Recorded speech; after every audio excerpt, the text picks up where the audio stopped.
என் நாமத்தினாலே பிதா அனுப்ப போகிற பரிசுத்த ஆவியாக தேற்றாளவாளனே எல்லாவற்றையும் உங்களுக்கு போதித்து நான் உங்களுக்கு சொன்ன எல்லாவற்றையும் உங்களுக்கு நினைப்பூற்றுவார். சமாதானத்தை உங்களுக்கு வைத்து போகிறேன், என்னுடைய சமாதானத்தையே உங்களுக்கு கொடுக்கிறேன். உலகம் கொடுக்கிற பிரகாரம் நான் உங்களுக்கு கொடுக்கறதில்லை. உங்கள் இருதயம் கலங்காமலும் பயப்படாமலும் இருப்பதாக. இந்த இருதயம் கலங்காமலும் பயப்படாமலும் இருந்தால் என்ன நடக்குதுன்றதை தான் நான் காமிச்சு வருகிறேன். அதான் சொல்கிறார் ஏசு இல்லைங்களா, என் சமாதானத்தை உங்களுக்கு வைத்து விட்டு போகிறேன் அப்படின்னாருன்னா, தேவனுடைய சமாதானம் எப்படிப்பட்டதாக இருக்குதுன்றது முக்கியம். கவலைப்படாத இடத்துல எப்படி கிருபை வேலை செய்துன்றதை உங்களுக்கு காமிச்சு வருகிறேன். கவலை இல்லாத இடத்தில் கிருபையினுடைய வல்லமை அல்லது கிருபையினுடைய மேன்மை. கவலை இல்லாமல் இருந்தால் அங்கங்கே கிருபை எப்படி வேலை செய்யுதுன்னு காமிக்கிறோம். அது இயேசு சொல்கிறார், என் சமாதானத்தை வைக்கிறேன், உலகம் கொடுக்குறதல்ல, இது என் சமாதானத்தையுமே உங்களுக்கு தருகிறேன்றாரு. அடுத்து சொல்கிறார், உங்கள் இருதயம் கலங்காமலும் பயப்படாமல் இருப்பதாக. இந்த இருதயம் கலங்கி பயப்படும் பொழுது இந்த சமாதானம் என்ன செய்யுது, நம்ம எதை பெற்றுக்கொள்ளணுமோ காத்துக்கொள்ளணுமோ அதை பெற்றுக்கொள்ளாமல் காத்துக்கொள்ளாமல் போயிடுது. அதனால தான் உங்களுக்கு ஜக்கரியா 4ஆம் அதிகாரத்தில் எடுத்து வாசித்து காமிச்சேன்.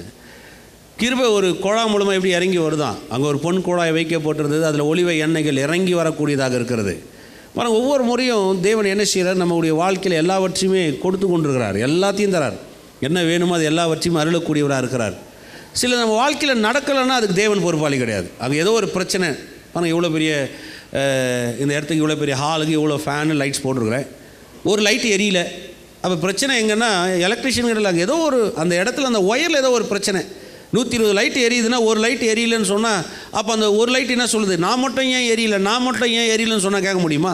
இல்லை இவ்வளோ ஃபேனில் ஒரு ஃபேனு நான் மட்டும் ஏன் ஓடலைன்னா அந்த ஒயரில் ஏதோ பிரச்சனை. இங்கே கொடுக்கப்பட்டிருக்கிற எல்லா லைட்டுக்கும் எல்லா ஃபேனுக்கும் ஒரே கனெக்ஷன் தான். அதே மாதிரி தான் பாருங்கள், கிறிஸ்துவ வாழ்க்கையில் கூட எனக்கு ஏன் நடக்கலை அப்படின்னீங்கன்னா உங்கள் ஒயரில் ஏதோ ஒரு பிரச்சனை. உங்களுக்கு சப்ளை வந்து ஏதோ ஒரு லாக் பண்ணி வச்சுருக்கிறீங்கன்னு அர்த்தம், வேறு ஒன்றும் கிடையாது. குழாயிலேருந்து தண்ணி வருது, டேப் தண்ணி வருது, பைப்பில் தான் அடைச்சிருந்தா தண்ணி வராது, டேங்கே நிறைஞ்சிருந்தா கூட குழாயில் தண்ணி வராது. அதே மாதிரி தான் பாருங்கள், தேவன்கிட்ட ஒரு பிரச்சனையும் கிடையாது. சொல்லுங்கள், தேவன்கிட்ட ஒரு பிரச்சனையும் கிடையாது. ஏன்னா தேவன் நம்மளை ஆசீர்வதிக்கிறதுக்கு விரும்புகிறார், நமக்கு நன்மை செய்ய வேண்டும் என்றே விரும்புகிறார், நம்மளை உயர்த்த வேண்டும் என்றே விரும்புகிறார், நம்ம பெருக வேண்டும் என்றே விரும்புகிறார்.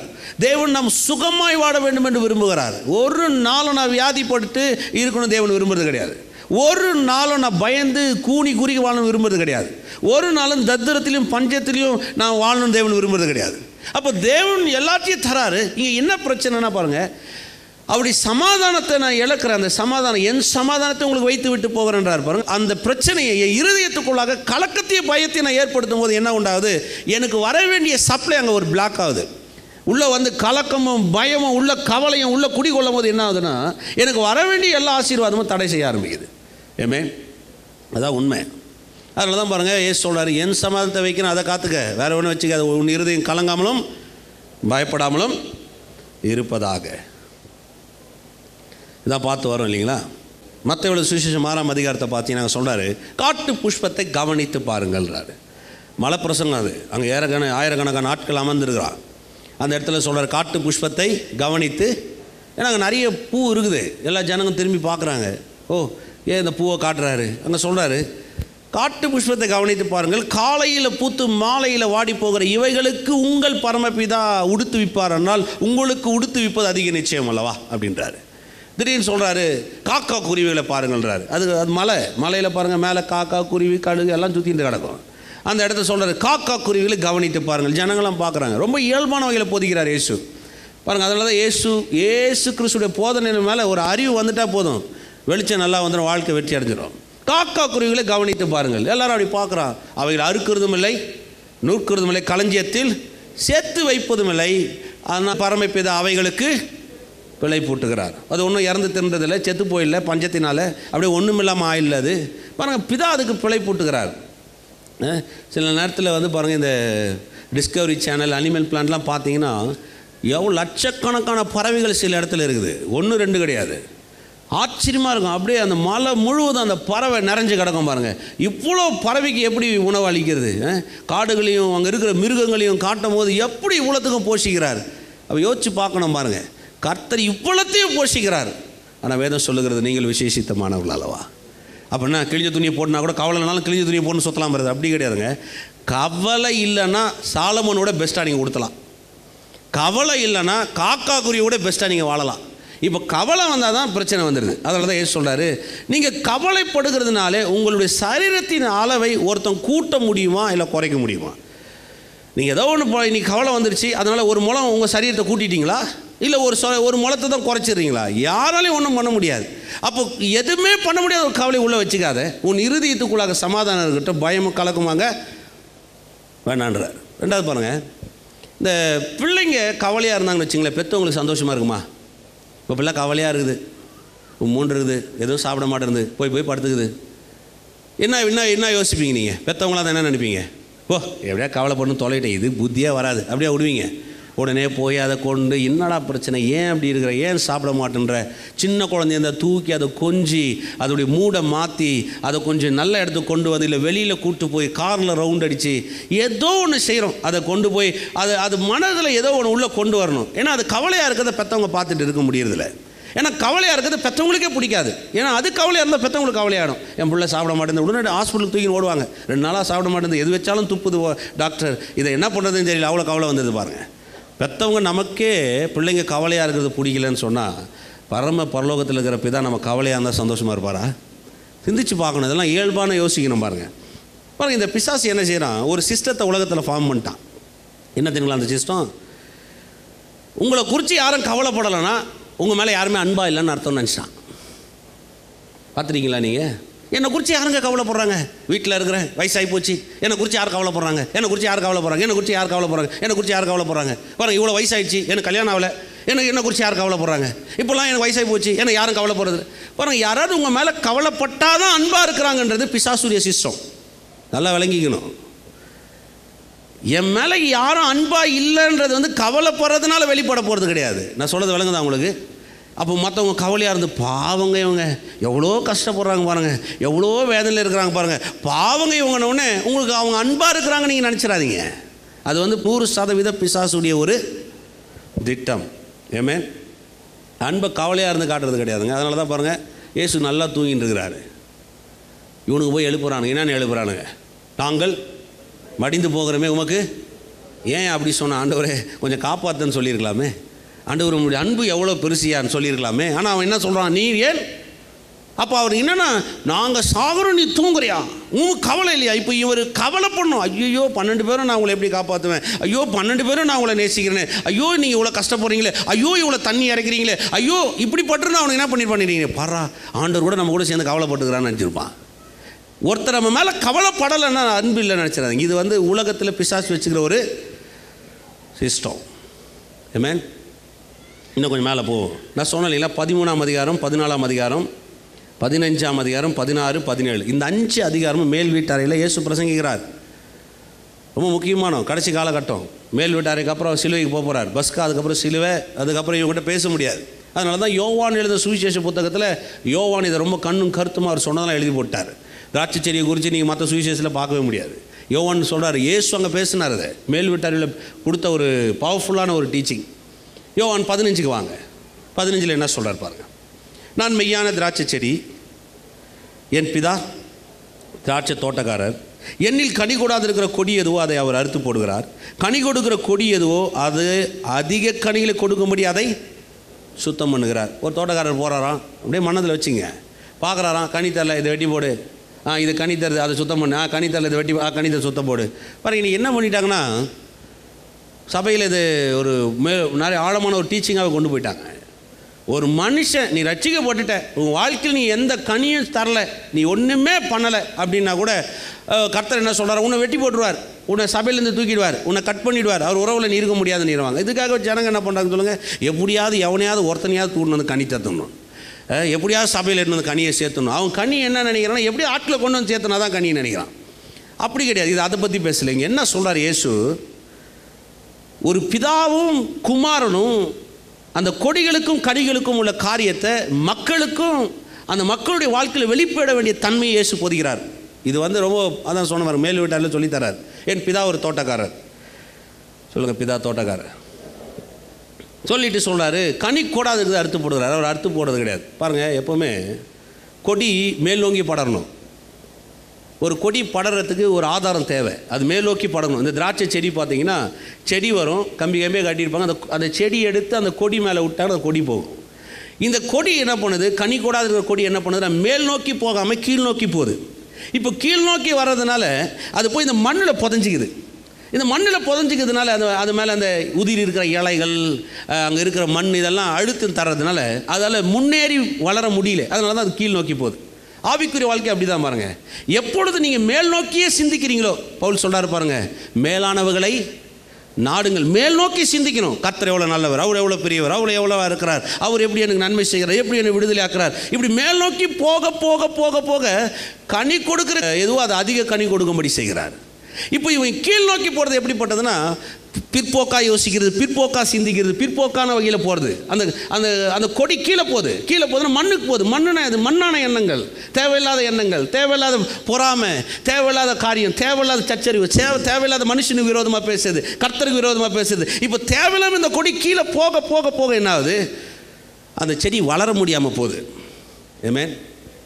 இப்போ கர்த்தர் என்ன பண்ணுறார், அது வெட்டி போடல, அவர் அதை டீல் பண்ணுறார். சொல்லுங்கள், அதை டீல் பண்ணுறார். அதை எடுத்து அதை கழுவி மீண்டும் என்ன செய்கிறாரு, அதை கொண்டு வந்து அந்த கொடியின் மேலே படர விடுகிறார்.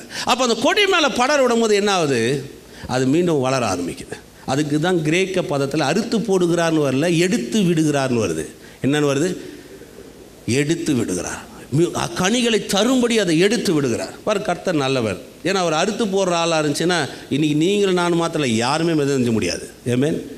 எத்தனை பேர் நாங்கள் கனி கொடுக்குற மாதிரி இருந்திருக்கீங்க. கனி தர வைக்கிறதே அவர் தான்.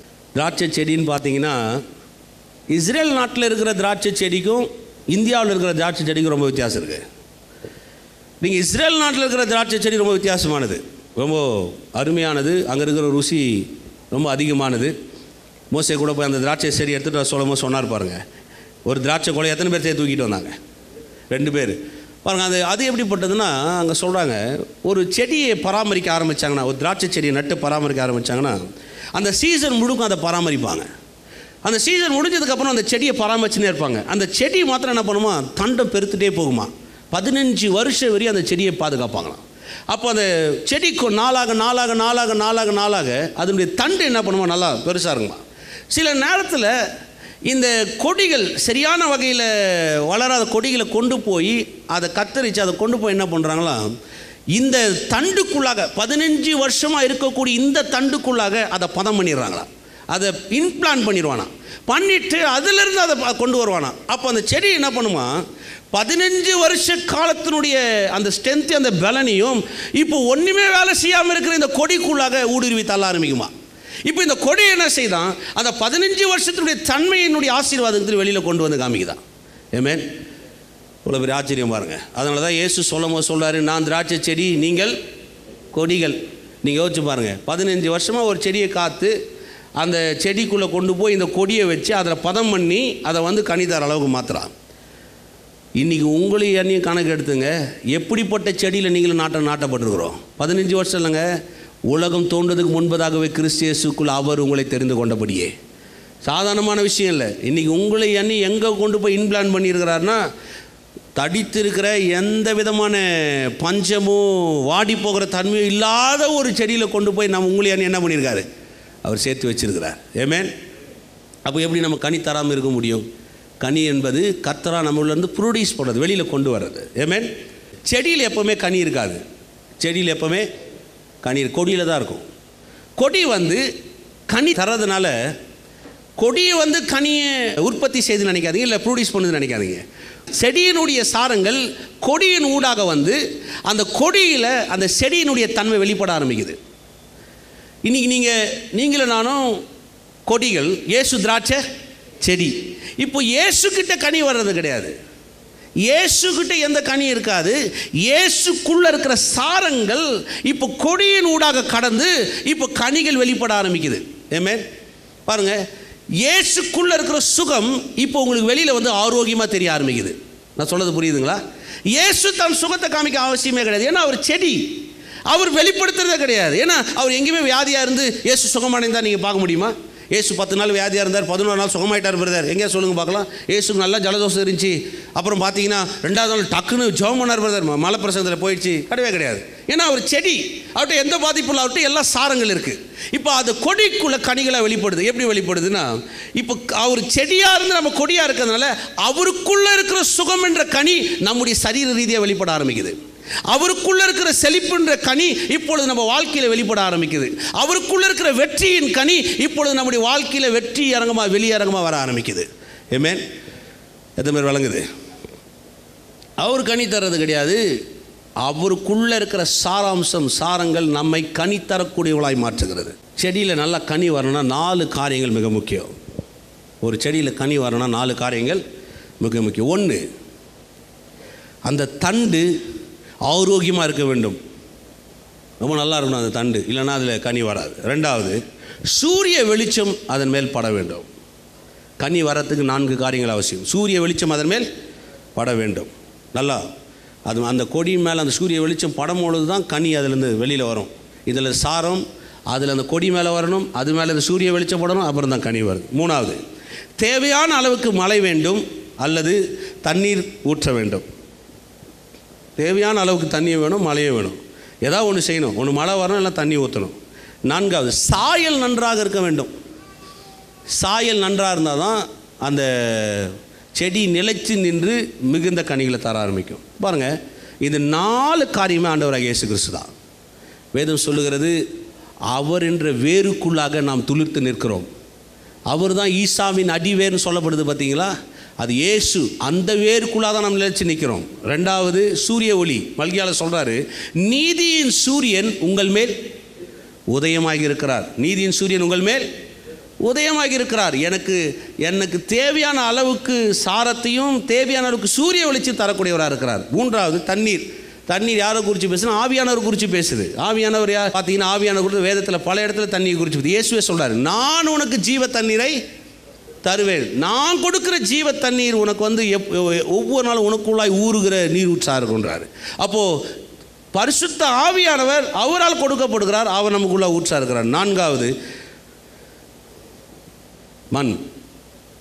மண் வளம் இல்லை அந்த சாரம் எது வேணால் சொல்லலாம் பாருங்க. ஏன் அப்படின்னா, அது நல்லா நின்னா தான் எல்லாத்துலையும் வர முடியும். பேதுரு சொல்கிறார், 1 பேதுல வாசிங்கன்னா, கிருபை என்னும் காரியத்துக்குள்ளாக நான் உங்களை கட்ட விரும்புகிறேன். கிருபை என்னும் காரியத்துக்குள்ள அப்படின்னா ரொம்ப முக்கியம். நம்ம கேட்கிற செய்தி ஒவ்வொன்றும் வார்த்தைகளுக்கூடாக அந்த கிருபையின் செய்தியை கேட்க தான் அந்த மண் வளம் நல்லாயிருக்கும். அந்த மண் வளத்துக்குரிய காரியம் தான் எல்லா ஆசீர்வாதத்தையும் நமக்கு உண்டாகும். நான் சொன்னேன், கிருபை என்பது சப்ஜெக்ட் அல்ல. கிருபை என்பது யாரு மறந்துட்டீங்க பார்த்தீங்களா? யார்? இயேசு. கிருபைன்றது ஒரு சப்ஜெக்ட் அல்ல. கிருபைன்றது ஒரு பர்சன், ஒரு நபர், இயேசு. அவரை குறித்து எந்த அளவுக்கு நம்ம வார்த்தைகள் கூட கடந்து போகிறோமோ நம்முடைய வாழ்க்கையில் மிகுந்த கனிகளை தரக்கூடியவளாக நாம் இருக்க ஆரம்பிக்கிறோம். ஆமென். இதை முடிச்சிட்டாரு. ஏன்னா இருதயம் ரொம்ப முக்கியம். அதனால தான் பாருங்கள் சொல்கிறேன், உங்கள் இருதயத்தில் எக்காரணத்தினாலும் அந்த பயமோ கலக்கமோ இருக்கவே கூடாது. அதனால தான் இவ்வளோ பெருசு போதிச்சுட்டு வராது. நான் செடி, உன் இருதயம் கலங்க வேண்டாம். நான் கொடி, நீ கலங்காத. நீ உன்னை அறுத்து போகிறதால உன்னை எடுத்து விட்டு காமிக்கிறேன். பிசாசு எப்போவுமே பாருங்கள் சில விதமான காரியங்களை கொண்டு நம்ம இருதயத்தில் ஏதாவது விதைச்சிட்டே இருப்பான். ஒரு பயத்தையும் கலக்கத்தையும், நீ என்ன கனி தந்த, அவர் செடியாக இருக்கிறான்னு சொல்கிறது, உன்னை அறுத்து போட்டுருவார், நீ அப்படி ஆகிடுவேன். இதெல்லாம் உள்ளே நம்மளை வேதனைப்படுத்துது பாருங்கள்.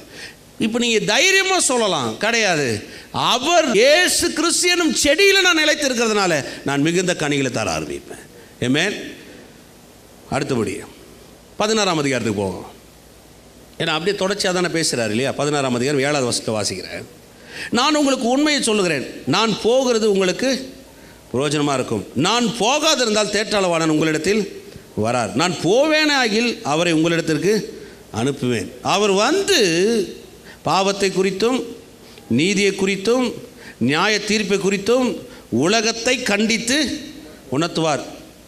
அவர்கள் என்னை விசுவாசியாதபடினாலே பாவத்தை குறித்தும், நீங்கள் இனி என்னை காணாதபடிக்கு நான் என் பிதாவிடத்தில் போகிறபடினால் நீதியை குறித்தும். நீங்கள் அப்படின்றார் இல்லையா? அவர்கள்ன்றாரு. யாருக்கு எதை போதிக்கிறார் ஆவியானவர்?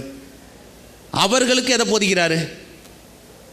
9வது வசனம் பாருங்க. அவர்கள் என்னை விசுவாசியாதபடினாலே.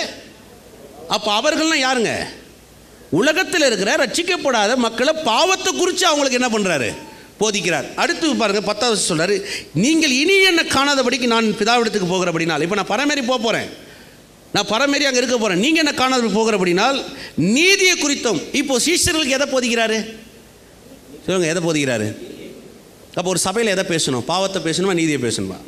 நல்லா சொல்லுங்கள். அதனால தான் நிறைய பேருக்கு என் மேலே கோவம். அவர் பாவத்தையும் சபையில் பேசுறது இல்லைங்க. நான் ஏங்க பாவத்தை சபையில் பேசணும்? பாவத்தை சபையில் பேசக்கூட பரிசுத்த தமிழ் பேசுறதே கிடையாது. ஒரு சபையில் பாவத்தை குறித்து பேசினா அது அங்கே ஆவியானவர் இல்லைன்னு அர்த்தம்.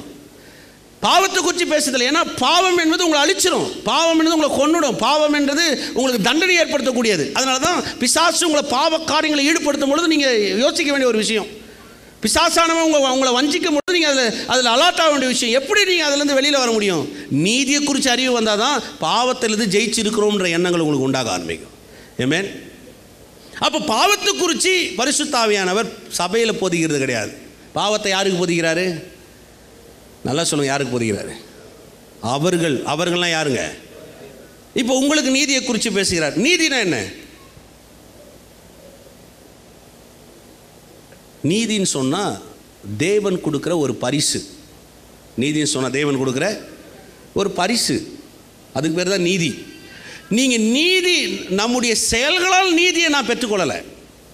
நம்முடைய செயல்களால் நீதியை நான் பெற்றுக்கொள்ளலை. நம்முடைய செயல்களால் நீதியை நான் இழந்து போகவும் முடியாது. ஏன்னா அது அவரே கொடுத்த பரிசு. நல்லா விளங்கி கொள்ளுங்க.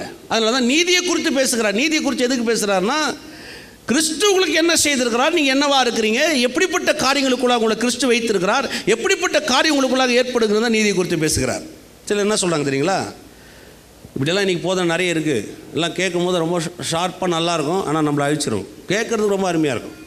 நாம் எல்லோரும் இந்த பூமியில் நீதிமான்கள் என்று எண்ணப்படுகிறோம். நீதிமான்கள் அல்ல. எப்போ நீதிமான் ஆகிறோம்? பரலோகத்துக்கு போனால் ஆகிறோன்றாங்க. சரி, அந்த கூத்தை நான் எடுத்துக்கிறேன். நம்ம எல்லோரும் பூமியில் நீதிமானாக எண்ணுறோம், பரலோகத்துக்கு போன நீதிமானாக ஆகிறோன்றாங்க.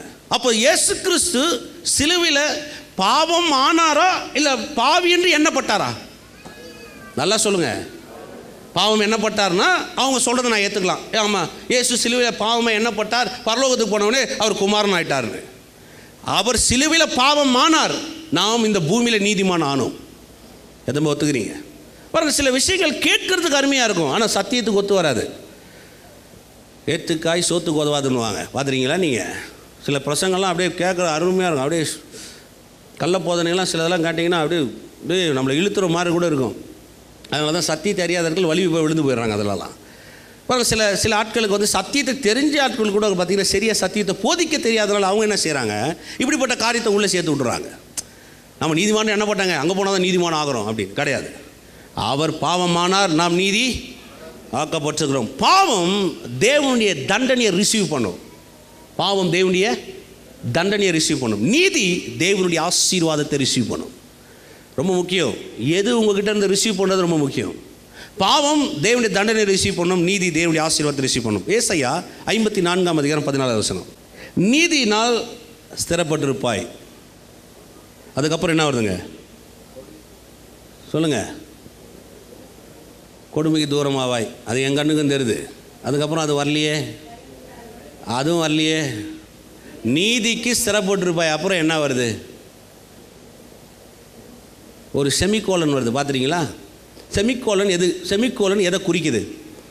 கமா வந்து கண்டினியூஷன், இவர் தெரியும். செமிகோலன் எதை குறிக்குது? ஸ்கூலில் படித்ததெல்லாம் கேட்குறேன்னா, செமிகோலன் எதுக்கு, புள்ளி ஸ்டாப் எதுக்கு பிரதர், அதெல்லாம் நமக்கு அவசியமா? ஆனால் பைபிளில் இருக்குது பாருங்கள். செமிகோலன் எதை குறிக்குது? நீதியில் ஸ்திரப்பட்டிருப்பாய். செமிகோலன் அப்படி போடுற உடனே எதை சொல்லுதுன்னா, சில டீச்சர்ஸ்லாம் இருக்கீங்க, சில ஸ்கூலில் பிரின்ஸிபாலெல்லாம் இருக்கீங்க, ரொம்ப முக்கியம். செமிகோலன் எதை குறிக்குதுன்னா, ஒரு காரியத்தினுடைய அர்த்தத்தை குறிக்குது. இப்போ சொல்கிறாரு நீதியினால் ஸ்திரப்பட்டிருப்பாய். அதுக்கு அடுத்து சொல்கிறாரு கொடுமைக்கு. அப்போ நீதினால் ஸ்திரப்பட்டிருப்பாய் அப்படின்னு அர்த்தம் என்னன்னா கொடுமைக்கு. அப்போ நீதியில் ஸ்திரப்பட்டிருந்தா நான் கொடுமைக்கு, விளங்குதா உங்களுக்கு? அப்போ நீதியில் ஸ்திரப்பட்டிருக்கிற அர்த்தம் என்னன்னா எந்த கொடுமைக்கு நான் தூரமாக இருக்கிறேன்றதான் அர்த்தம். எத்தனை பேர் விளங்குது? கொடுமை வந்தால் தூரமாக வரல, நான் நீதியில் ஸ்திரப்பட்டு இருக்கிறதுனால அதனுடைய அர்த்தம் என்னென்னா கொடுமைக்கு நான் தூரமாவேன், பயமில்லாத இருப்பாய். திருப்பி செமிகாலன் வருதா? அதுக்கு அடுத்து சொல்கிறார் திகிலுக்கு தூரமாவாய். எப்படி சொல்கிறார் பாருங்க. அப்போ ஒவ்வொன்றுத்துக்கும் ஒரு அர்த்தம் சொல்கிறாரு. அப்படியே கை வச்சுங்க, திரும்பி இங்கே வர வேண்டியது. 1 பேதுரு வாங்க, 1 பேதுரு 2:24, புதிய ஏற்பாட்டு ஒன்று பார்ப்போம்.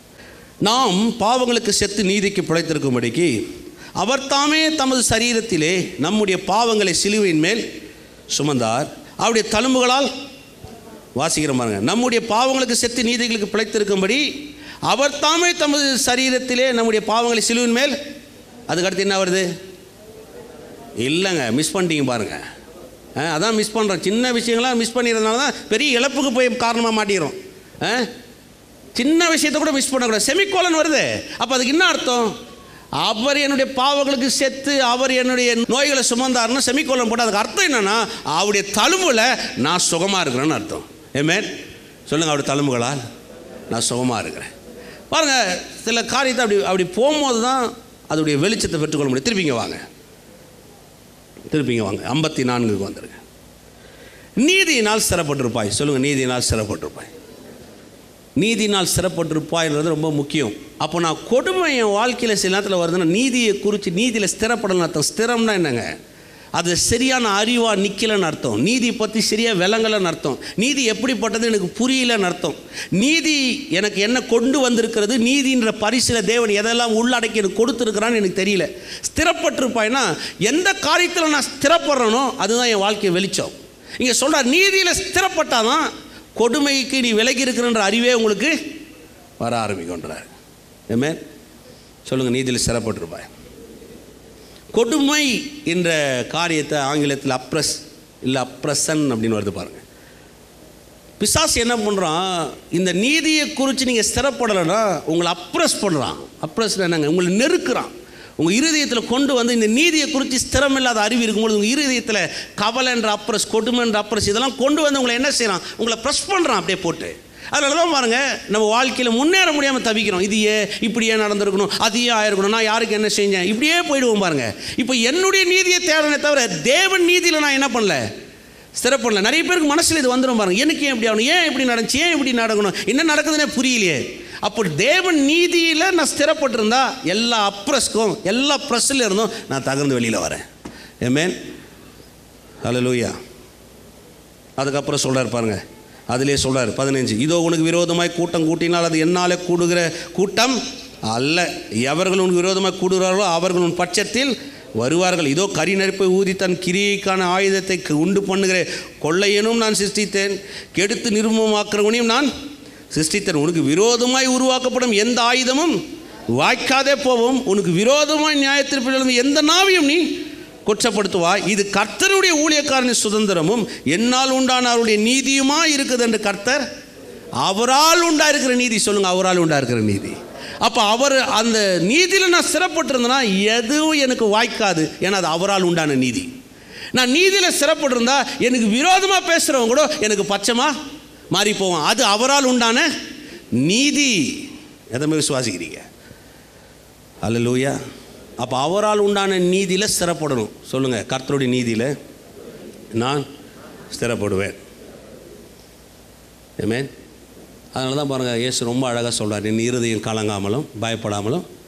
உங்கள் இருதயத்தை ஒரு நாளும் கலக்கத்தையும் பயப்பு என்ன பண்ணாதீங்க, உள்ளே விட்டுடாதீங்க. அதனால தான் அவ்வளோ தூரம் எடுத்து பேசுகிறோம். ரொம்ப முக்கியம். சப்ஜெக்ட் ரொம்ப சின்னது, ஆனால் அதில் இருக்கிற சாராம்சம் ரொம்ப பெருசு. வாங்க ஏசாயா 55 வாங்க. ஏசாயா 55 12 வாசிக்கிறேன். நீங்கள் மகிழ்ச்சியாய் புறப்பட்டு சமாதானமாய் கொண்டு போகப்படுவீர்கள். சொல்லுங்கள், சமாதானமாய் கொண்டு போகப்படுவேன். பர்வதங்களும் மலைகளும் உங்களுக்கு முன்பாக கம்பீரமாய் முழங்கி வெளியின் மரங்களெல்லாம் கை கொட்டும். முட்செடிக்கு பதிலாக தேவதாரு விருட்சமும் முளைக்கும், காஞ்சி செடிக்கு பதிலாக மிருது செடி எழும்பும். அது கர்த்தருக்கு கீர்த்தியாகவும் நிர்மூலமாக நித்திய அடையாளமாகவும் இருக்கும். நீங்கள் மகிழ்ச்சியாய் புறப்பட்டு சமாதானமாய் கொண்டு போக பருவீர்கள். எப்படி பேசுகிறார் பாருங்கள், சமாதானமாக கொண்டு போகணும் பார்க்குறாரு. சொல்கிறாரு, பர்வதங்களும் மலைகளும் உங்களுக்கு முன்பாக கம்பீரமாய் முழங்கி வெளியின் மரங்களெல்லாம் கை கொற்றும். இயற்கைகளாம் அவங்கள பார்த்து சொல்லுதான். எப்போ தேவ சமாதானத்தை இருதயத்தில் நீங்கள் காத்துக்கொள்ளுகிறீங்களோ, எப்போ தேவ சமாதானத்தை இழக்காமல் உங்கள் சமாதானத்தை உள்ள கை கொள்ளுறீங்களோ, இயற்கைகளெல்லாம் இழந்து உங்களுக்கு கைத்தட்டு தான். உங்களை பார்த்து கம்பீரமாக பாட்டு பாடுதான். இவன் கர்த்தருடைய கிருபையை சுதந்து கொண்டவன், இவன் கர்த்தருடைய சுதந்த கிருபையினால் வாழக்கூடியவன், இவன் இருதயத்தில் எந்த கலக்கமும் எந்த பயம் இல்லைன்னு இயற்கைகளாக இங்கே எழுந்து என்ன பண்ணுதா, கம்பீரமாக பாட்டு பாடுதா. சொல்கிறார் பாருங்கள், முட்செடிக்கு பதிலாக தேவதாரு விருட்சமும் முளைக்கும். சொல்லுங்கள், முச்செடிக்கு பதிலாக. எப்போ முச்செடி முளைக்குது? கவலை வந்தால், பிரச்சனை வந்தால், தூக்கி இருதயத்தில் கவலையும் பிரச்சனையும் பிற்போக்காமல் எல்லாத்தையும் போட்டினா உள்ளே என்ன முளைக்குதுங்க? முச்செடி. உள்ள சமாதானம் இருந்தால் முச்செடிக்கு பதிலாக என்ன முளைக்குது? காஞ்சொரிக்கு பதிலாக மிருது செடி எழும்பும். அது கர்த்தருக்கு கீர்த்தியாகவும் நிர்மூலமாகாத நித்திய அடையாளமாக இருக்கும். ஹல்லேலூயா. அதனால் சொல்ல பாருங்கள், சில சமாதானம் இல்லையா ஒன்றும் செய்ய போகாதீங்க. ஒரு தொழிலாக இருந்தாலும் சரி, ஒரு வேலையாக இருந்தாலும் சரி, சமாதானம் இல்லையா வேணாம் பிரதர், அது நல்லது கிடையாது. அதனால தான் பாருங்கள், நான் இங்கே யாரையும் அப்படியே வழிகட்டாயமாக பிடிச்சி இழுத்துட்டு வரதில்லை. இங்கே வந்தால் அவங்களுக்கு ஒரு சமாதானம் இருக்கணும். அவங்களே ஒரு சமாதானத்தின் அடிப்படையில் இங்கே வரணும்னு நான் விரும்புகிறேன். இங்கே போகணும், கடவுளை எங்களை அழைச்சிருக்கிறேன், அப்படி போனால் நல்லாயிருக்கும், அது நிறைவாக இருக்கும், அங்கே போனால் சமாதானம், அப்படி எழும்பி வரதை வரவேற்கிறோம் பாருங்கள். சமாதானம் இல்லாமல் எதையும் செய்ய ஒரு மனுஷனை நம்ம போஸ்ட் பண்ணவே கூடாது. ரொம்ப தப்பு. சமாதானம் இல்லையா ரொம்ப எச்சரிக்கை ஆகிடணும். ஏன்னா அவருடைய சமாதானத்தில் ஏதோ ஒரு சின்ன காரியம் தான் நின்றுடணும். அதில் பெரிய காரியத்தை யோசிக்கவே கூடாது பாருங்கள். ஆமென். ஹல்லேலூயா. மார்க் எழுதின சுவிசேஷம் 5:25. அப்பொழுது 12 வருஷமாய் பெரும்பாடுள்ள ஒரு ஸ்திரீ அநேக வைத்தியர்களால் மிகவும் வருத்தப்பட்டு, சொல்லுங்கள், மிகவும் வருத்தப்பட்டு தனக்கு உண்டானவைகளெல்லாம் செலவழித்தும் சற்றாகிலும் குணமடையாமல், சொல்லுங்கள், சற்றாகிலும், கொஞ்சம் கூட ஹீலாகல, சற்றாகிலும் குணமடையாமல் அதிக வருத்தப்படுகிற பொழுது, அதிக அப்படியே ஒரு கதை மாதிரி சொல்கிறார். 12 வருஷமாக பொம்பளை இருந்தாங்க, பெரிய பிரச்சனையில் இருக்கிறா. அவளுக்கு இருக்கிற பிரச்சனை ரொம்ப பெருசு. எல்லா பணமும் செலவழித்தா சற்றும் குணம் ஆகலை. கொஞ்சம் கூட அவளுக்கு அந்த சுகம் என்றதே அவள் கண்ணில் தெரியல. காசு எல்லாத்தையும் இழந்துட்டா. அதுக்கடுத்து சொல்லப்படுது வசனம், அநேக வயதில் மிக வருத்தப்பட்டு தனக்கு உண்டானவெல்லாம் செலவழித்தும் சற்றும் குணம் அதிக வருத்தப்படுகிற பொழுது, சொல்லுங்கள், அதிக வருத்தப்படுகிற பொழுது, சரியான வருத்தம், அதிக வருத்தம். அவளுக்கு உள்ளுக்குள்ளே எந்த சமாதானமும் இல்லை, அப்படி இருக்கிறா. அந்த நேரத்தில் ஒரு விஷயம் வருது. 27, இயேசுவை குறித்து கேள்விப்பட்டு. என்ன கேள்விப்பட்டிருப்பா நீங்கள் நினைக்கிறீங்க? சொல்லுங்கள், இயேசு குறித்து என்ன கேள்விப்பட்டிருப்பா? சுகம் கொடுக்குறவன் கேள்விப்பட்டிருப்பா பிரதர், ஓகே ஒத்துக்கிறேன். வேறு என்ன கேள்விப்பட்டிருப்பா? அன்பாக இருக்கிறவர்னு கேள்விப்பட்டிருக்கேன் பிரதர், ஓகே ஒத்துக்கிறேன். வேறு என்ன கேள்விப்பட்டிருப்பா? நன்மை செய்கிறவராக இருக்கிறான்னு கேள்விப்பட்டிருக்கிறேன் பிரதர், ஓகே ஒத்துக்கிறேன். ஆனால் எல்லாவற்றுக்கும் மேலே இன்னொன்று கேள்விப்பட்டிருக்கிறான்னு சொல்கிறா பாருங்க, அதுதான் ரொம்ப முக்கியம். சுகம் கொடுக்குறவன் கேள்விப்பட்டது ஒரு சாதாரண அறிவு, வியாதி இருந்தால் சுகம் கொடுக்கலான்னு. ஆனால் அவ்வளோ தைரியமாக வந்தா பாருங்கள், தைரியமாக போய் ஒரு வஸ்திரத்தின் ஓரத்தை தொட்டாலும் நான், அப்போ வேறு ஏதோ ஒன்று அவள் கேள்விப்பட்டிருக்கிறா. அதான் ரொம்ப முக்கியப்படுத்தணும். என்ன கேள்விப்பட்டா? அப்படி சுகம் கொடுக்கறதுக்கு மேலாக ஒன்று கேள்விப்பட்டிருக்கிறா, நன்மை செய்கிறார் அதுக்கு மேலாக ஒன்று கேள்விப்பட்டிருக்கிறா. என்ன கேள்விப்பட்டிருக்கா தெரியுங்களா? அவர் நியாயப்பிரமாணத்தை போதிக்கிறவர் அல்லன்றதை கேள்விப்பட்டிருக்கிறா.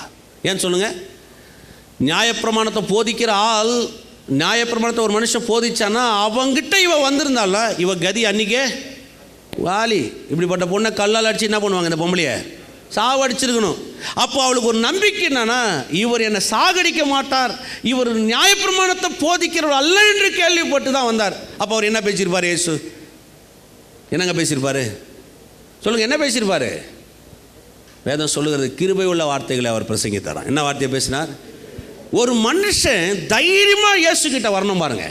ஒரு மனுஷன் தைரியமாக இயேசுவை தொடணும். ஒரு மனுஷன் தைரியமாக இயேசு கிட்ட சோர்ந்து கொள்ளணும்.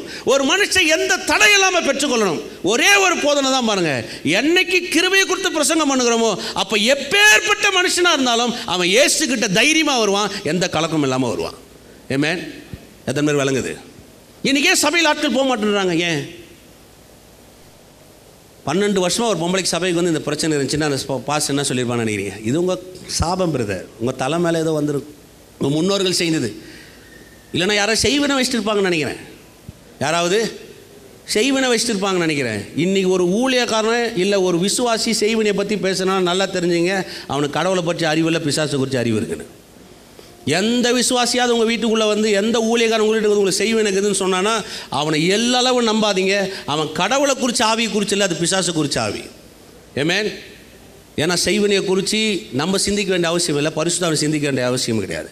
ஏன்னா செய்வினையை காட்டிலும் எல்லாவற்றையும் இந்த உலகத்தையே சிருஷ்டித்தவர் பெரியவராக இருக்கிறார். எத்தனை பேர் விளங்குது? அதனால தான் சொல்கிறார், இஸ்ரவேலுக்கு விரோதமாக எந்த மந்திரமும் கிடையாது.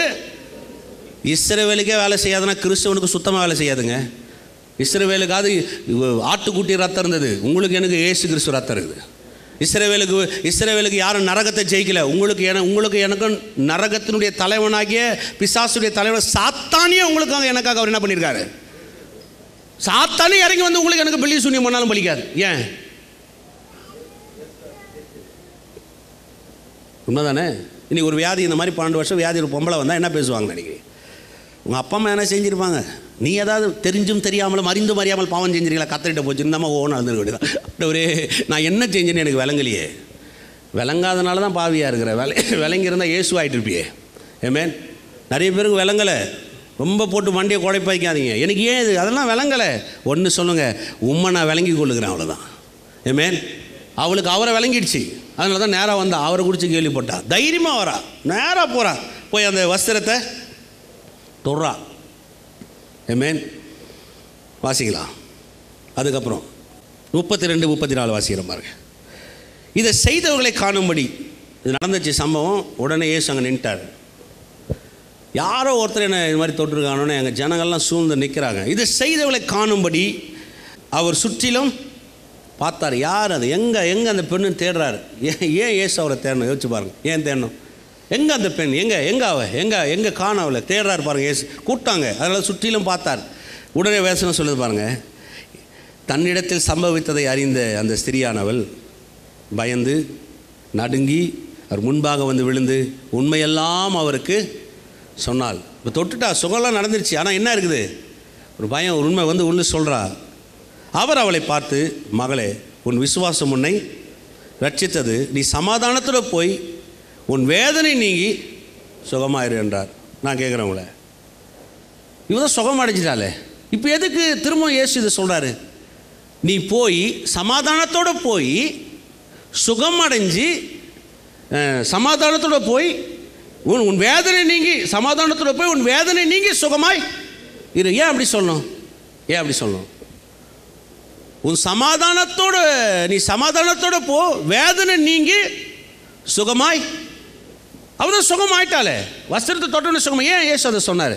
இப்போ யோசிக்கணும் பாருங்க. சில காரியத்தை வேதத்தில் ஏன் வருதுன்றதை புரிஞ்சுக்கணும் பாருங்கள். சில பவுல் எழுதுகிற நிருபங்களில் நீங்கள் பார்த்தீங்கன்னா சில காரியம் இப்படி வரும். பவுல் எழுதுகிற நிருபத்தை நீங்கள் வாசிக்கும் போது எப்படி வரும்னா, கர்த்தருடைய கிருபையும் சமாதானமும் உங்களுக்கு உண்டாவதாக. கிருபையும், இந்த வாசிக்கு பாருங்கள், நிருபத்தில் நிறைய இடத்துல பவுல் சொல்வார் கிருபையும் சமாதானம். என்ன ஏன் அப்படி சொல்கிறாரு? கிருபையும் சமாதானம் ஏன் சொன்னார்? கிருபை சமாதானம் ஏன் சொன்னார்னா, கிருபை நமக்கு கொடுக்குற எல்லாவற்றையுமே தக்க வைக்கிறது எதுன்னு பார்த்தீங்கன்னா சமாதானம் மாத்திரம்தான். உங்களுக்கு கிருபையினால் சுகத்தையும் ஆரோக்கியத்தையும் நன்மையும் கர்த்தர் அருளிட்டாரு. இப்போ அதை தக்க வைக்கணும். நமக்குள்ளே தக்க வைக்கிறது எதுன்னு பார்த்தீங்கன்னா எதுங்க? சமாதானம். இப்போ அந்த பெண்ணை பார்த்து சொல்கிறாரு, நீ வேதனை நீங்கி சமாதானத்தோட போ, வேதனை நீங்கி சுகமாய் சமாதானத்தோட போ. சொல்லுங்கள், சமாதானத்தோட போ. இப்போ தமிழ்லேயே அப்படி தான் வருது, சில ஆங்கில மொழிப்பில் அப்படி தான் வருது. எப்படி வருதுன்னா, கோ இன் பீஸ் அப்படி தான் சொல்கிறாரு. ஆனால் இதில் இன்னொரு மொழிபெயர்ப்புகளும் மூல பாஷை எப்படி சொல்லுது, கோ இன் டு பீஸ். அப்படின்னா சமாதானமாக போன்னு சொல்ல, சமாதானத்துக்குள்ளே போ. ஏன்? நீ இதுவரையும் உனக்கு செய்யாத அந்த காரியத்தை சொல்ல, நீ அந்த சமாதானத்துக்குள்ளே போ, நீங்கி சுகமாய் இருப்பாய். ஆமென். ஹல்லேலூயா. அந்த சுகமாக இருப்பான் என்ற வார்த்தை இருக்கு இல்லைங்களா, அந்த வார்த்தைக்கு கிரேக்க மொழியில் அகீஸ் என்ற வார்த்தையை பயன்படுத்துகிறாங்க. நீங்கள் வீட்டில் கூட போய் பார்க்கலாம், ஸ்ட்ராங் கன்கார்டன்ஸில் அகீஸ். இந்த வார்த்தையை இங்கே இப்படி சொல்லும் போது நமக்கு அது அவ்வளோ புரியல.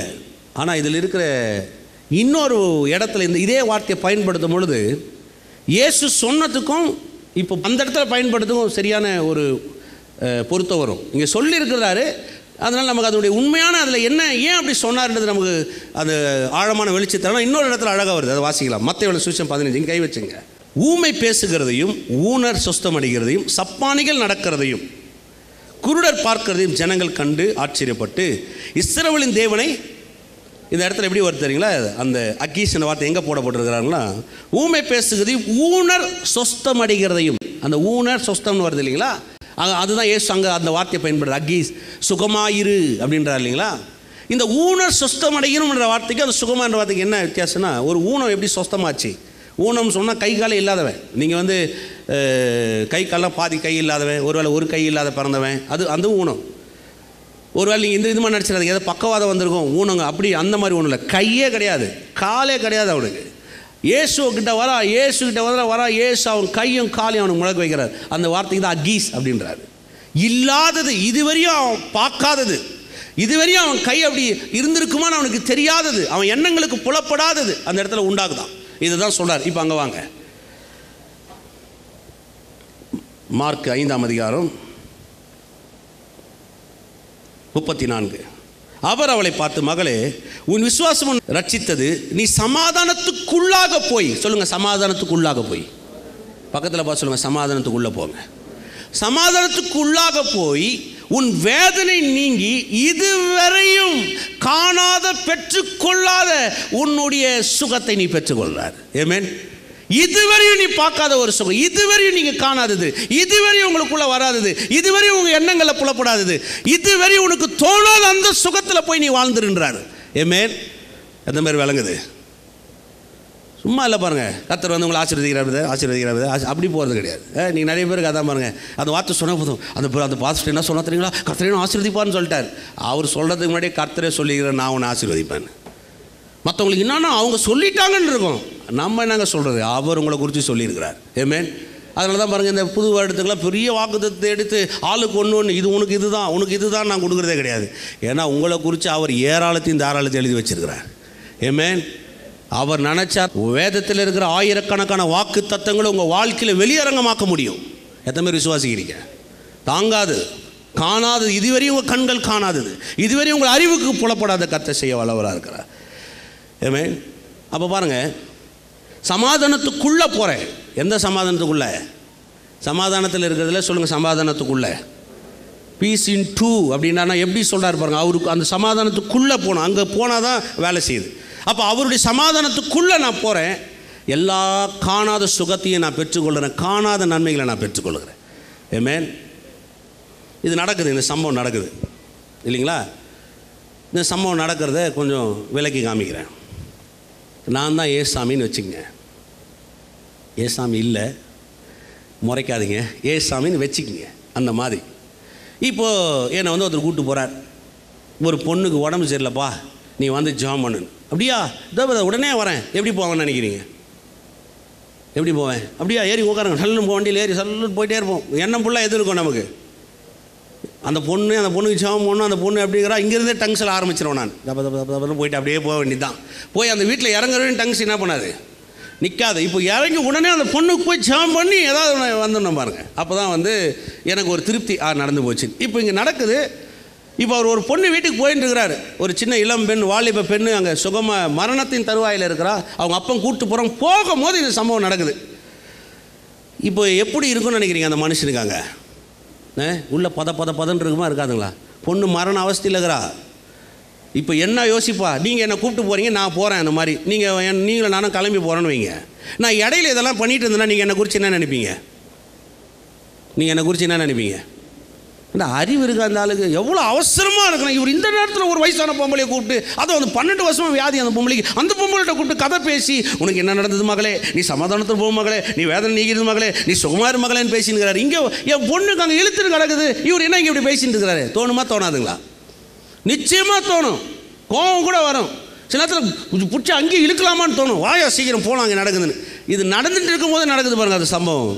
35. அவர் இப்படி பேசி கொண்டிருக்கையில் ஜபாலை தன்னுடைய வீட்டிலிருந்து சிலர் வந்து, உங்களுடைய குமாரத்தி மரித்து போனால் இனி ஏன் போதகரை வருத்தப்படல என்றார்.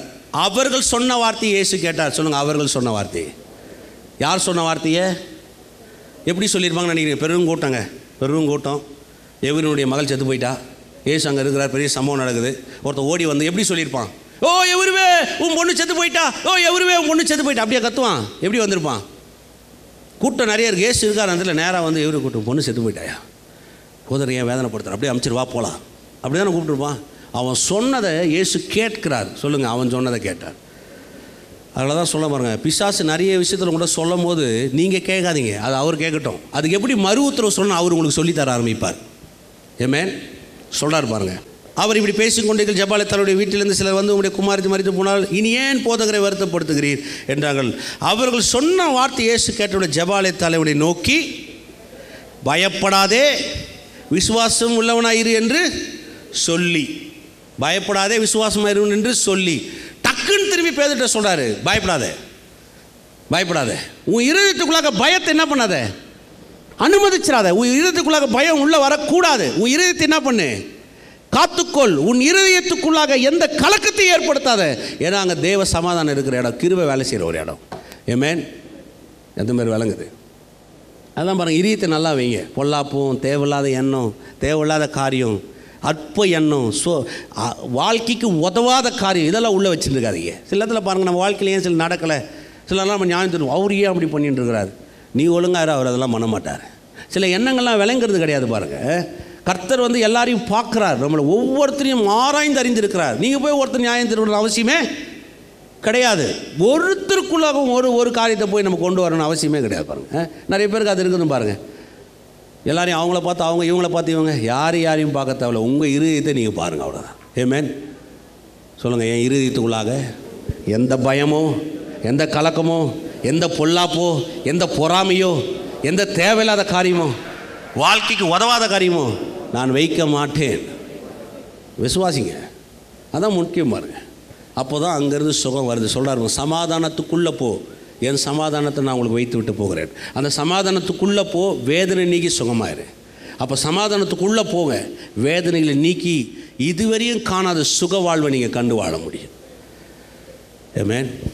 எந்த மாதிரி விசுவாசிக்கிறீங்க? ஹல்லேலூயா. கிறிஸ்துவ வாழ்க்கை வந்து ரொம்ப ஒரு ஆசீர்வாதமும் நன்மையும் எல்லா விதமான அனுகூலமும் நிறைந்த ஒரு வாழ்வு பாருங்கள். அதனால தான் நிறைய பேர் கிறிஸ்துவ என்ன நினச்சிட்டாங்கன்னா, ஏதோ கோயிலுக்கு போய்ட்டு ஏதோ வந்தால் போதும், ஏதோ பைபிள் படித்தா போதும், ஏதோ ஞானம் அப்படின்னு நினைக்கிறாங்க. அதில் ஒரு சீரியஸ் பிஸ்னஸ் இருக்கணும் பாருங்கள். 24 மணி நேரம் அதை யோசிக்கணும். அது என்ன, ஏன் கடவுள் இப்படி வந்தார், ஏன் எனக்காக மரித்தார், அண்ட சராசரத்தையும் படைத்தவர் எனக்காக ஏன் ரத்தம் சிந்தணும், என்னையே தூக்கி எடுத்தார், என்னையே ரட்சித்தார், எனக்கே இந்த வெளிச்சத்தை கொடுத்தார், என்னையே இப்படி நடத்துகிறார். இது உள்ளே வர பாருங்கள், வாழ்க்கையே ஒரு அருமையும் நன்மையும் உள்ள வாழ்க்கையாக மாறிடுது.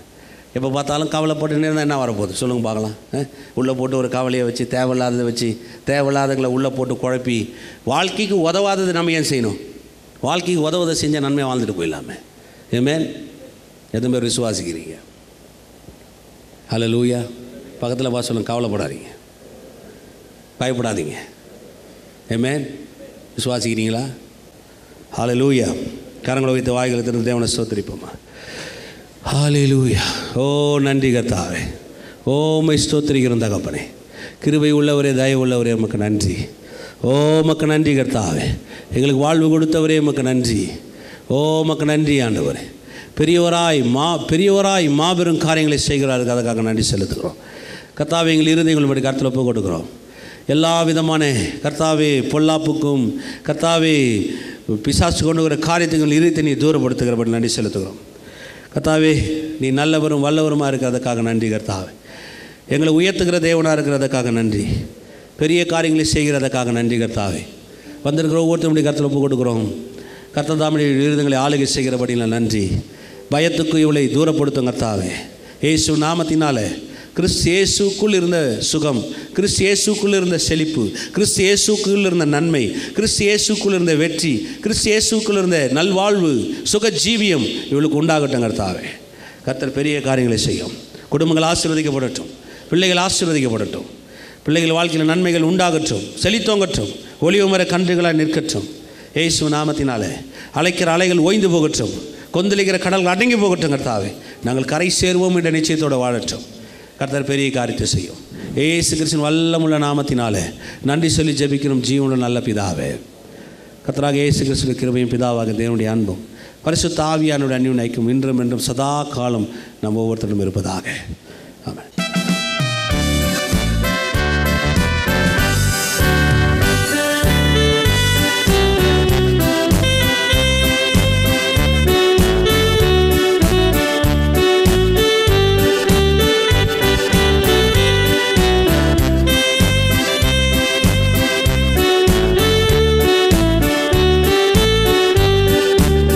கர்த்தரை நானே காலத்திலும் ஸ்தோத்தரிப்பேன் என் வாழ்விலே. கர்த்தரை நானே காலத்திலும் ஸ்தோத்தரிப்பேன் என் வாழ்விலே. எப்போதும் அவர் துதி நிறைந்திருக்கும்